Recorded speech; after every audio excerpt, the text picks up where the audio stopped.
Hello everyone. So today we are going to start our classes from the seas, okay?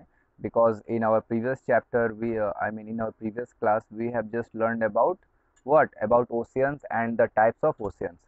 So today we are going to learn about the seas. So seas are the mostly extension of the oceans, means the extended part of the oceans are called seas, okay? But what about seas? Seas are smaller in size than ocean, shallower in depth and partially surrounded by land. Means mostly it is smaller in size, shallower in depth, and if you will just see anywhere, you can see that it is partially surrounded by land. Okay. So there are some important sea attached to each of the oceans, means there are some seas which has been connected to the oceans, and the names are the sea which are connected to Pacific Oceans are Bering Sea, East China Sea, Sea of Okhotsk, and Sea of Japan, South China Sea. Okay. Thereafter we will come to the Atlantic Sea. Caribbean Sea, Atlantic Ocean. So the sea which has been connected to Atlantic Oceans are Caribbean Sea, North Sea, Mediterranean Sea. Okay, so these are the sea which has been connected to Atlantic Ocean. Thereafter we will go towards the Indian Ocean. So Arabian Sea, Andaman Sea, Red Sea and Bay of Bengal. These are the sea which has been connected to Indian Ocean. Thereafter, we will go for the Arctic Ocean. So, Beaufort Sea, Kara Sea, Bering Sea, these are the kinds of sea which has been connected to Arctic Ocean. And then there are the some types of seas which we are going to learn about. So, the first type is marginal sea. So, marginal sea are the large shallow bodies of the water that lie along the margin of continents.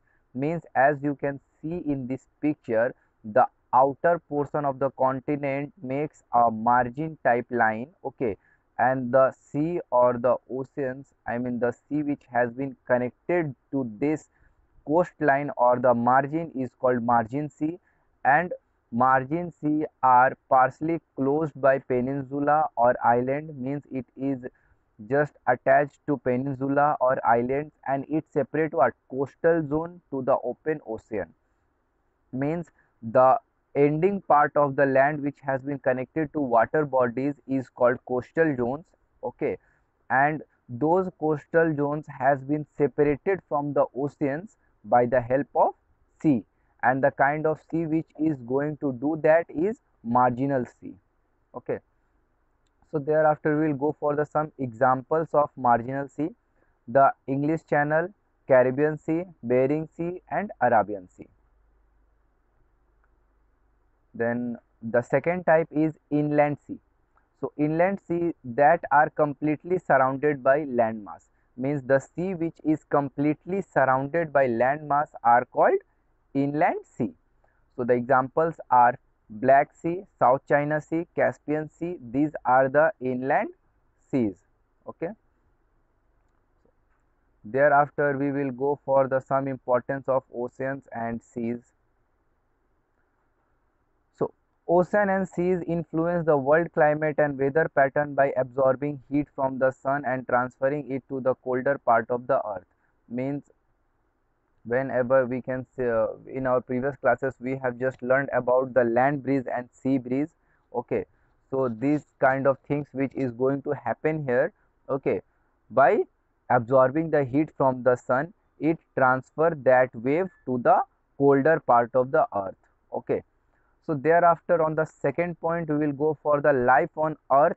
Okay, so life on earth is believed to have begun in the oceans, means it is believed that the oceans which just started the life in the earth. Okay, and even today there are million or trillions of organisms living inside the ocean, and these organisms have the habitat which is called ocean. Okay, so they are they are the important source of food. Who? Means the ocean and seas. Okay, they are the important source of food, and the food which we get from the ocean and seas is mainly fish.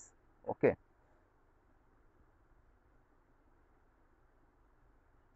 thereafter The ocean bed contain many resources that are used to us like iron ore, petroleum, natural gases. Means the oceans have the many resources like the iron ore, petroleum and natural gas, which we will just get from where? We just get everything inside the ocean or seas. Okay. So ocean and seas provide means of livelihood for many people and support various industries. Okay.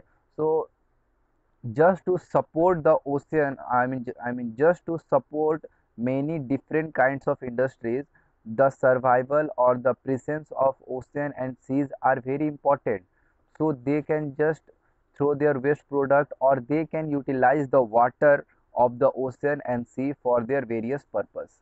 Okay. So thereafter in our fourth part we can see that they play an important role in the transport of goods and people that are vital for world trade. Means there is an important role in the transport of goods and people. By using the ocean and sea we used to travel from one place to another place. Okay. So that is the important role. Thereafter they are an important source of renewable energy. Means the ocean and sea provide us many kind of energy which is renewable. Okay. So it is a very positive point. Thereafter we will go for the next point. They offer avenue for recreation and tourism. Means they just get what? Avenue means the tax or the budget which has been offered to the government. Okay. Or it will increase the economic of a country by what? By recreation and tourism. As a tourism we use the ocean and seas too. Thereafter we will go for the next topic, that is lake. Okay. Lake is a water filled hollow on the earth's surface. It is surrounded by land. Lakes can be natural or artificial. Artificial lakes are called reservoirs. Means lake is a water filled hollow on the earth surface, means there is a hollow place in the earth surface and the water get filled inside it, then it is called lake, and it is surrounded by lands. It is fully surrounded by lands. It can be natural or artificial. So most lakes are fed by river. Natural lakes are commonly found in the mountainous area, glacial region and rift zone. Okay.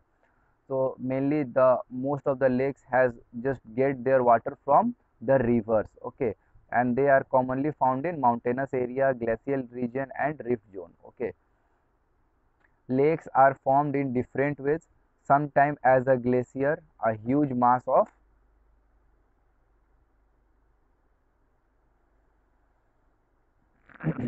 a huge mass of continuously flowing ice flows down a river valley. Okay. Means the continuously flowing of ice from a river valley is also formed a lake. It plucks out large piece of rock from the valley floor forming large hollows. Means when the large piece of ice continuously flow, it just pluck out the large piece of rock and just form a large hollow area on the earth, and it forms what? A lake. Okay. So then the hollow part will be just fill up with rainwater to form what are called kettle lakes. Okay.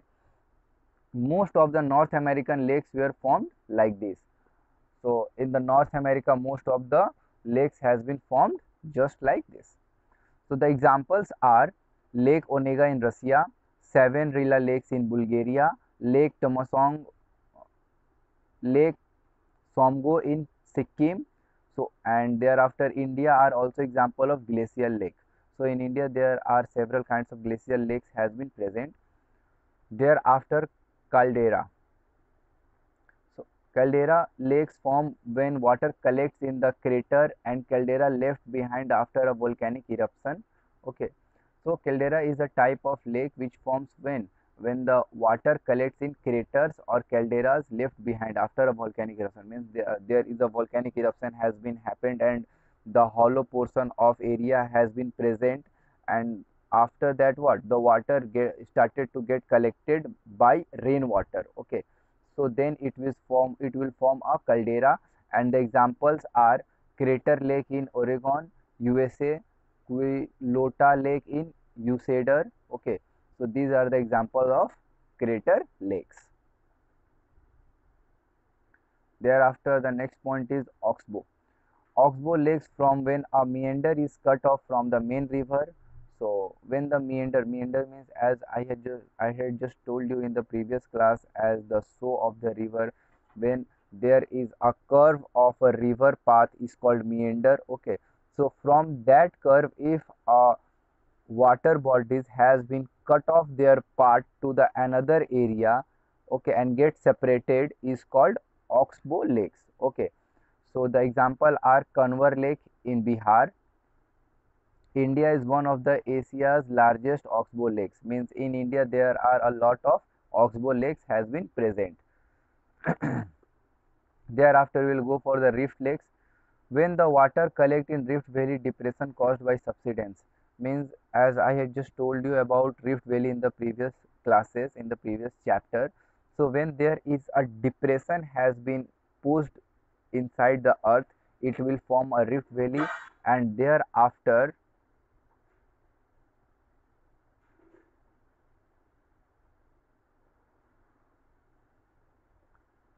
there is a suppression or subsidence has been occurred in the earth crust. Okay, and it form what? It form a lake. So the important, I mean the examples are Lake Victoria, Lake Tanganyika in the East African Rift Valley. These are the two largest freshwater lakes in the world. Thereafter we will going to learn about salt lakes, not the salt lake which is present in Kolkata. Okay, so salt lake is a type of lake where the land blocked bodies of water with the high content of dissolved minerals. Means there are a lot of minerals has been dissolved with the landlocked body of the water. So these kind of lakes has been called salt lake, and it is being called salt lake because of its dissolved minerals. Okay, so lakes like the Sambar in Rajasthan, Chilka in Odisha are the inland salt water lakes. Okay, so today we are going to close our class up to this. Okay, thereafter in our next class we are going to learn about some importance of lakes, and thereafter some other water bodies too.